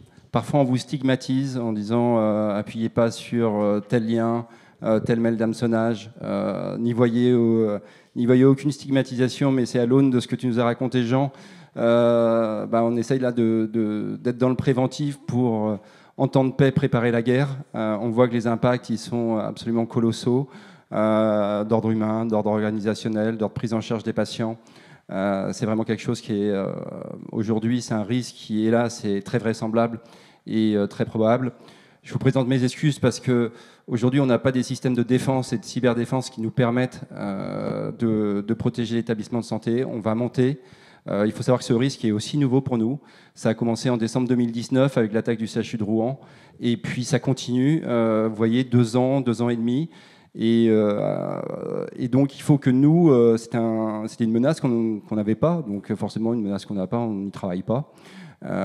Désormais, on y travaille. On a des moyens. Il faut saluer quand même les initiatives du national, du régional, à la fois sur des ressources financières et sur des ressources humaines. Je vous demande beaucoup de patience parce qu'il va nous falloir du temps. C'est pas si simple que ça. il faut qu'on se structure. Mais vraiment, on a la chance aussi d'être un pays qui est très bien placé en termes de cybersécurité. La région Bretagne, c'est une terre de cybersécurité. L'Agence nationale de la sécurité des systèmes d'information va installer 300 personnes à Rennes. On a des pépinières d'entreprises qui font de la cybersécurité. Donc, mais on a besoin de vous. Voilà. Aujourd'hui, le temps que nous, on fasse des remparts pour vous permettre de travailler tranquillement, on a besoin de vous pour faire attention, protéger vos machines, même quand vous êtes en télétravail, notamment sur vos ordinateurs personnels. Si vous les infectez, en fait, ils vont vous voler votre compte utilisateur. Donc protégez vos ordinateurs, protégez vos comptes donc vos machines. C'est comme ça que c'est arrivé dans pas mal d'établissements. Nous, on est en train de s'occuper de tous ceux qui font de la télémaintenance, parce qu'ils se font aussi voler leur compte. Et tous nos télémainteneurs qui viennent faire des montées de version sur nos applications, ils se font voler leur compte et les cyberattaquants en profitent. Ils les revendent sur des forums parce que ça se vend. Et puis après, il y a des spécialistes qui vont lancer la cyberattaque, qui vont aller acheter des virus ou ce qu'on appelle des rançons logiciels. Et puis vous avez d'autres spécialistes qui vont s'occuper de la rançon. Alors nous, on ne paiera pas la rançon, clairement, parce que c'est alimenter cette cybercriminalité. Donc ça, on ne fera pas. Clairement, vos données, ne les sauvegardez pas sur votre ordinateur personnel parce que vous allez les perdre. Mettez bien vos données sur les sauvegardes de l'établissement. Sauvegarde externalisée, c'est un sujet dans tous les établissements. Effectivement, merci d'en avoir parlé. Je répète aussi j'en parle à titre juste pour votre informatique personnelle. On a aussi des gens qui se font attaquer personnellement. Donc sauvegardez vos photos de vacances, c'est moins grave, mais c'est aussi important. Voilà. Je crois qu'on a beaucoup de matière, Jean, grâce à toi, beaucoup de matière pour réfléchir, beaucoup de choses à construire. La montagne, on est au début d'une ascension, donc on va vivre avec ce risque-là sans en être protégé. Il faut vivre avec, on progresse grâce avec vous tous les jours. On va mettre en place ces plans de continuité d'activité dans les services cliniques. Ça mettra du temps. On a commencé à accompagner ici au centre hospitalier de Cornouailles le laboratoire, la radiothérapie et aussi la pharmacie. Donc j'ai envie de vous dire merci à tous. Merci encore d'avoir pris de votre temps. On sait que vous avez bien d'autres choses à faire. Et je conclurai tout simplement en disant que pour ceux qui sont en présentiel, on a un petit café avec Jean pendant 1 heure si vous voulez continuer à échanger. Et puis pour tous ceux qui sont en distanciel, merci de vous être connectés. Merci encore, très bonne journée, au revoir.